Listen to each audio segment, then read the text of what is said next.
you Champions League dream, Haaland? Hey, what's going on, guys? Welcome back to Football Therapy with me, your host, Jan. I do hope you lot are all doing well today, my friends. I really do hope that. Namaste. Welcome back to Chelsea News, the daily series here, of course, where I see what's being said around the media about Chelsea, give you my opinion, but more importantly, ask for yours. Two stories I want to talk about today. The official, well, not the official, but near enough, the official confirmation that Fikayo Tomori is out the door. We've had the tweet from Fabrizio Romano. The clause has been triggered for the full amount. So a few words in thick, and also Erling Haaland's Champions League dream. That's right, amid all the links that he's agreed personal terms, which I'm not entirely sure he has done an interview with the Telegraph speaking about his Champions League dream. Chelsea have a big edge there at the moment because they are, of course, drumroll please, champions of Europe. We'll cite an article from Court Offside to give you some more data on that. Right, I'd urge all of you, my sweet viewers, to subscribe to this football channel if you haven't done so already. I appreciate that. Please do drop a like. Hey, only if you like the content. And here's your daily reminder to go subscribe to Football Yannick. When I hit that 10,000 subscriber mark, I will stop plugging it on Football Therapy, but the content's good, hopefully, and a lot of you dig it. So please do go check out my other channel, Football Yannick, to subscribe and eat up more content. All right then, let's get into it and start with Big Fick. That's right, this Big Fick energy is leaving Stamford Bridge, sadly. It's a real shame. Fikayo Tomori is an excellent character. He's a really good footballer, a really studious young man, and we're losing a great person as well as a great footballer. But ultimately, Chelsea Football Club as a business will be rubbing their hands together at the approximately £25 million they have generated from an academy product that they think they don't need. Here's the tweet from Fabrizio Romano confirming that AC Milan have triggered the clause. Basically, they tried to negotiate it down with Chelsea. Chelsea weren't having it at all, so ultimately they were like, okay, we'll pay it. And of course, Milan have qualified for the Champions League next season. In fact, they finished second in the league this season, above Juventus. An incredible achievement that Fikayo Tomori was a part of, and they can all go on a Champions League adventure next season. And of course, Tomori is learning Italian. He's integrated into the squad. The Milan fans absolutely adore him. It's just a nice story, isn't it? From a Chelsea perspective, you're like, oh, he lost a great player. Oh, he could be superb. He's such a great character. All true. But ultimately, he had a journey at Chelsea. He played some Premier League football. He played some Champions League football. He developed into a guy who wanted to go and do something. He did it. He had a great experience, and he's been sold for a lot of money, and he's, in the next chapter of his life.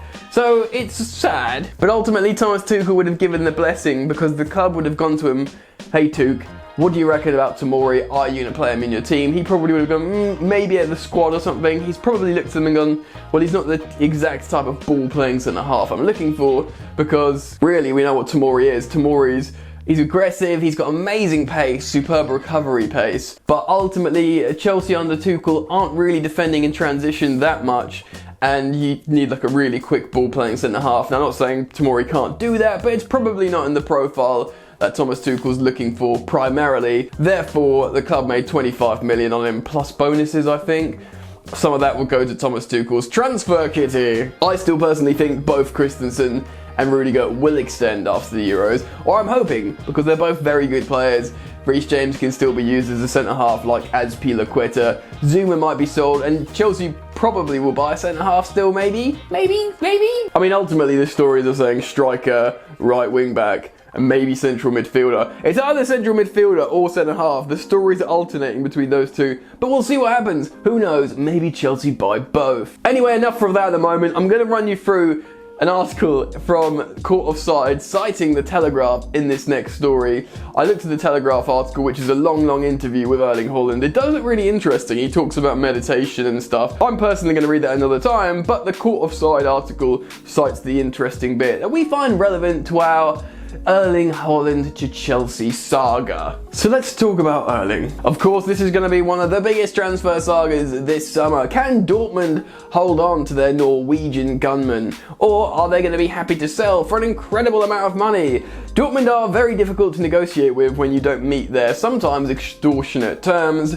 Just look at Manchester United and Jadon Sancho last season. They wanted to get the deal over the line this summer real quickly, but it's not even looking like that could be done quickly. So Dortmund, you don't mess around with. You gotta pay up big bucks, and maybe Chelsea are prepared to do that. There are rumours that Chelsea will pay insane, astronomical fees, like near the 150 they're asking for, but they'll have to structure it in a type of package that suits the West London club in terms of financial fair play, installments, this, that, the other, maybe give it a player the other way, all that kind of stuff. Anyway, let's crack into this caught offside article and give you some insight. Chelsea target Erling Haaland has revealed his biggest dream is to win the Champions League during an exclusive interview with The Telegraph. Haaland is a player who needs no introduction. Though just 20 years old, the Borussia Dortmund striker is already one of the best players on the planet. And that really is no exaggeration.